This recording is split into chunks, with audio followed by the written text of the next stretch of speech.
Here we are with another 3x10 superset for you. Again, working more full body. We have 3 different supersets for you. All of them are going to be 10 reps each. And per usual, if it's single side movement, it's 10 reps on each side. And then we have a nice little finisher for you at the end as well. So we're going to start off with a single arm overhead squat along with a contralateral reverse lunge.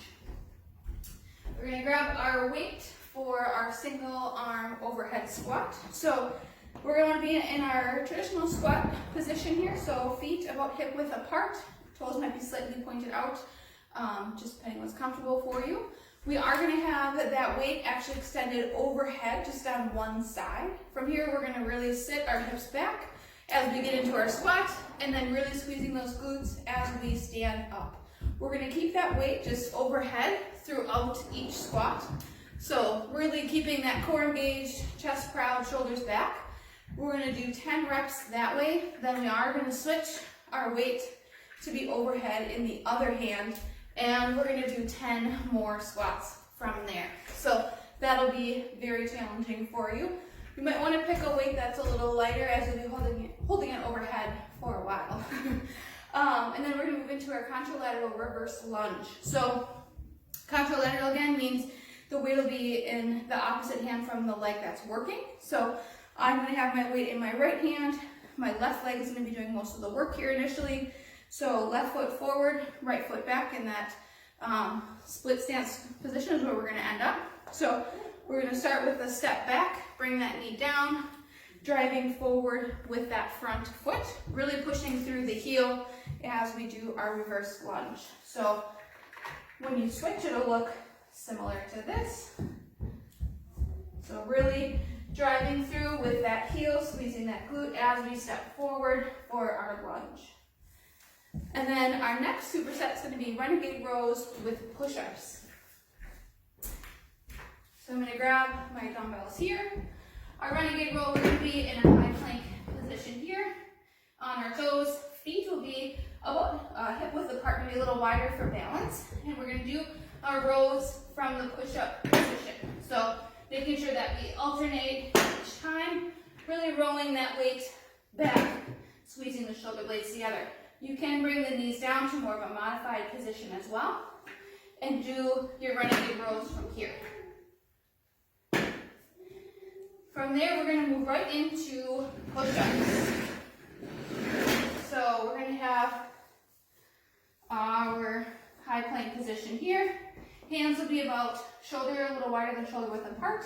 Keep those elbows close to the body as we come down.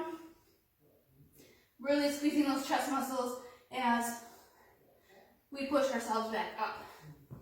Make sure that you're really engaging your core through that movement as well, through both the Renegade Rows and the push-ups, just to keep yourself balanced and really make sure that you're using all those proper muscles for each of the movements. From there, we're going to move to squat thrusters. And we're going to end with a farmer carry. So, squat thrusters, we're going to have our weights in the front rack position here. Our feet are going to be about hip width apart in our squat position like we were before. We're going to drive those hips back and really use our legs to power the weight up overhead. So really getting that power from our legs as we push the weight overhead. Bringing it down in a slow, controlled manner, back to that front rack position. And again, squatting back with our hips, squeezing our glutes as we stand up. Really using those legs to press the weight overhead. From there, we're going to do a farmer carry. This is going to be for 2 laps. Whatever you want to determine for your lap and your distance is up to you. So I'm going to grab a little bit heavier weights that's a little more challenging. We're going to hold those weights at our sides as we do our carry. So you don't want the weights touching your side. Keep your chest proud, shoulders back, core engaged. And then as you're walking, you'll be carrying those weights at your side. Try not to let them swing too much. We want to keep them close to the body but not touching. So that'll really help engage your core as you're moving with those weights. For our finisher, we're going to do, we have another little superset, and it's going to be 3 rounds as fast as possible. So it's going to be a stair sprint and jump squats.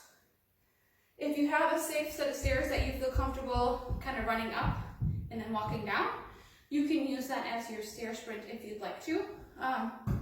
If you want to go outside, or if you have space in your basement to do like a quick sprint, you know, the length of your house, that's a great option as well. And then our jump squat, we're going to be in our squat position, feet hip width apart. We're going to squat down, use our legs to do our jump.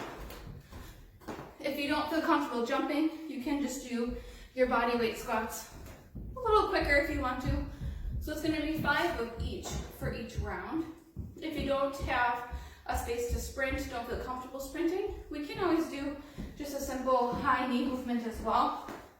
Kind of like you're running in place, really driving those knees up. And you can even do that in just a bit more of like a marching movement as well. If you choose to do that, then you can always set it for time versus for repetitions. So maybe 20-30 seconds, what you feel comfortable doing for the sprint portion. So we hope that you enjoyed this workout, and we look forward to seeing you tomorrow.